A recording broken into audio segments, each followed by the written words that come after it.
Selamat datang di Padepokan Witasem, blog yang bertema khusus kisah petualangan dan aksi dengan latar belakang kerajaan di Tanah Jawa. Pada kesempatan ini, Anda sedang mendengarkan bagian pertama dari penaklukan Panarukan.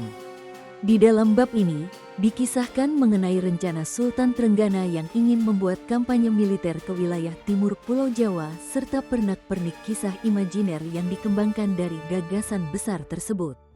Bab yang Anda dengarkan sekarang adalah rencana penaklukan bagian 1. Bab 1, Rencana Penaklukan. Beberapa puluh tombak dari batas di sebelah barat kota Tuban tampak beberapa orang menaiki kuda menuju sebuah rumah yang berukuran sedang di tengah sebuah pedukuhan. Senja baru saja berganti malam ketika mereka memasuki halaman rumah yang berukiran halus. Saat itu terlihat mendung bergelayut di langit Demak, namun agaknya tidak menjadi penghalang bagi para penunggang kuda itu. Kala malam mulai menapak sedikit larut, sekitar 3 atau 4 purnama yang lalu. Ki Tumenggung Prabasena berkata, kematian Raden Kikin tentu saja di luar perkiraan dan tidak sesuai dengan harapan kita semua. Meski begitu, aku ingin kita dapat menahan diri. Ketenteraman dan kesejahteraan mereka yang berada di bawah naungan Demak masih menjadi tanggung jawab kita semua. Namun aku masih sering merasa jengkel karena keangkuhan anak-anak Raden Trenggana, kata seorang tumenggung yang lain. Bersabarlah, kita tidak semestinya menuntut kembali kemuliaan dan kehormatan yang sudah tidak lagi berada di pangkuan kita. Tetapi, seperti yang dikatakan oleh Angger Tumenggung Prabasena, kesejahteraan rakyat adalah tugas utama kalian semua, bahkan kalian harus membantu Demak meraih kejayaan seperti masa lalu, berkata seseorang yang telah lanjut usia namun mempunyai wibawa sangat besar. Setiap orang yang hadir dalam pertemuan itu merupakan orang-orang yang mempunyai kedudukan tinggi di pemerintahan Demak. Dan kini mereka menundukkan kepala menunggu kata-kata dari kakek yang berwibawa sangat besar itu. Eyang, Pangeran Trenggana telah menempuh jalan yang keliru untuk meraih kedudukan itu. Aku pikir, kita tidak semestinya untuk membantunya, berkata Ki Tumenggung Aryadipa. Kemudian ia menambahkan lagi, Eyang Parikesit, saya sama sekali belum melihat kemajuan yang dilakukan ayahnya dan ia sendiri untuk sesuatu yang dapat dinilai sebagai kemajuan. Sejauh ini saya hanya melihat perluasan dan keinginan mendapatkan pengakuan. Meskipun ia bersalah dalam meraih kedudukan itu, kita tidak mempunyai hak untuk menggantikannya. Ia adalah pemimpin tertinggi kalian saat ini. Sudah sepatutnya kalian berada di balik punggungnya untuk mendorongnya maju, kata Pangeran Parikesit. Meskipun begitu ia seharusnya sadar bahwa anak lelaki itulah yang semestinya menjadi raja, kata seorang lagi yang berpangkat sebagai Rangga. Kalian tidak boleh membiarkan gejolak hati yang tersimpan dalam dada kalian mengambil alih nalar tajam yang kalian miliki, kata Pangeran Parikesit. Ia kemudian bertanya, di manakah Arya Penangsang sekarang?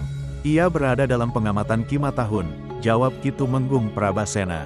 Paman, sebenarnya saya ingin menempatkan kembali Arya Penangsang pada kedudukan sewajarnya, berkata Ki Rangga Gagak Panji. Ia melihat sekeliling sambil menunggu pendapat yang akan berkembang. Namun semua orang berdiam diri menunggu Gagak Panji mengungkap isi pikirannya. Saya telah bertemu dengan Empu Badandan dan berbicara tentang persoalan ini. Dan mungkin, saat ini, Panarukan sudah siap menjadi benteng terakhir kita semua. Lanjut Gagak Panji kemudian. Bagus, kalian berhasil menjalankan rencana sebagaimana yang telah kita rundingkan, seru Pangeran Parikesit kemudian menepuk kursinya berulang-ulang. Setelah beberapa saat, ia berkata lagi, Raden Trenggana tentu mengira sangat mudah menundukkan wilayah-wilayah yang berada di dekatnya. Bila dugaan itu benar, maka sudah pasti petugas sandi Demak terkelabui oleh cara kita, mengosongkan separuh kekuatan di setiap kadipaten. Raut wajah Ki Tumenggung Arya Senguru menunjukkan kebimbangan. Kemudian ia mengatakan, masih belum jelas bagi saya tentang persoalan ini secara menyeluruh. Pertama, kita setuju untuk tidak menentang Raden Fatah. Dan itu telah kita lakukan seperti pesan Ramanda. Kedua, kita setuju untuk tidak mengusik ketenangan ahli waris tahta. Dan itu juga kita telah melakukannya. Namun sekarang, kita berkumpul di sini dengan tujuan untuk menempatkan Arya Penangsang pada kedudukan semestinya. Bukankah dengan begitu berarti kita main gusik urusan antar ahli waris Demak? Kakang Senguru, harap jangan salah untuk mengerti. Arya Penangsang adalah ahli waris sah Demak Bintara. Dan satu tambahan penting adalah Pangeran Trenggana memaksa saudara-saudara kita di wilayah timur untuk mengakuinya sebagai raja. Ki Tumenggung Prabasena bangkit berdiri sambil memberi penjelasan. Benar yang kau katakan, memang sejak Eyang Prabu melepas singgasana Majapahit, banyak saudara kita yang tidak menentang Demak Bintara dan juga tidak mengakuinya.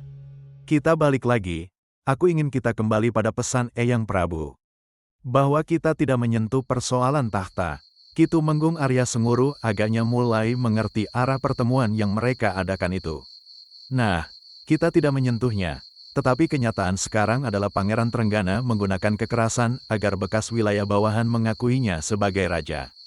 Lalu, kita bersikap seolah setuju dan takluk padanya. Sementara Kakang telah memindahkan banyak prajurit di setiap kadipaten agar tidak ada darah dan nyawa yang sia-sia, kata Ki Tumenggung Prabasena. Dan itu berarti kita semua akan berkumpul di Panarukan lalu memintanya agar mengembalikan kekuasaan pada keturunan Raden Kikin. Jika ia menolak, tanya Ki Arya Senguru, kita jadikan ia sebagai tawanan lalu memaksa seluruh wilayah Demak menobatkan Arya Penangsang sebagai raja, jawab Pangeran Parikesit. Lantas, apa yang membedakan Raden Trenggana dengan kita? Pada akhirnya, kekerasan tetap menjadi jalan keluar terbaik menurut anggapan masing-masing orang, kata Ki Tumenggung Arya Senguru. Waktu demi waktu merambat hingga tak terasa telah bergulir semusim panen sejak pembicaraan di Tuban. Dalam suatu pertemuan di Keraton Demak, Raden Trenggana lantang berkata, Demak telah kehilangan wibawa dan kedaulatannya saat banyak wilayah di daerah timur melepaskan diri. Mata Pangeran Trenggana bersinar kilat melihat orang-orang yang duduk di hadapannya. Para senapati dari seluruh tingkatan prajurit berkumpul dalam satu ruangan saat itu. Kemudian dengan penuh semangat ia melanjutkan, Pasuruan, Surabaya, Wirasaba hingga lereng Penanggungan telah mengakui kekuasaan Demak sebagai penerus Majapahit. Dan sekarang ini, aku katakan pada kalian jika Panarukan adalah pintu permulaan menuju Blambangan. Pesan-pesan kemudian ia sampaikan secara menyeluruh.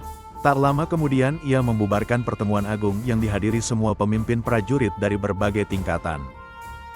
Selang beberapa hari kemudian, menjelang senja di sebuah rumah, seorang senapati bertanya pada kerabatnya yang datang dari lembah Sungai Brantas.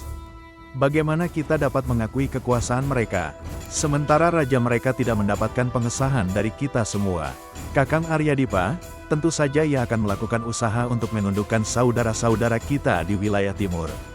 Dalam dugaanku, raja ini membutuhkan pengakuan sebagai penerus kekuasaan leluhur kita, kerabatnya berkata-kata dengan tegas dan penuh keyakinan. Lalu, apakah yang akan kau rencanakan? Tanya Aryadipa. Seperti yang pernah dikatakan oleh Paman Parikesit ketika kita semua bertemu di Tuban. Tentu kau masih ingat pertemuan 3 atau 4 purnama yang telah lewat, kata Gagak Panji mengingatkan. Tentu saja, berkata Aryadipa. Aku akan mengadakan lawatan ke wilayah timur. Akan aku utarakan apa-apa yang Kakang katakan padaku saat ini. Sementara itu, mungkin aku akan meminta para adipati untuk mengumpulkan kekuatan di Panarukan, Gagak Panji menjawab lalu mengurai rencananya dengan singkat. Berulang kali dahi Aryadipa berkerut karena berpikir keras untuk mengerti kerumitan rencana Gagak Panji. Meski begitu ia mengakui ketajaman nalar Gagak Panji.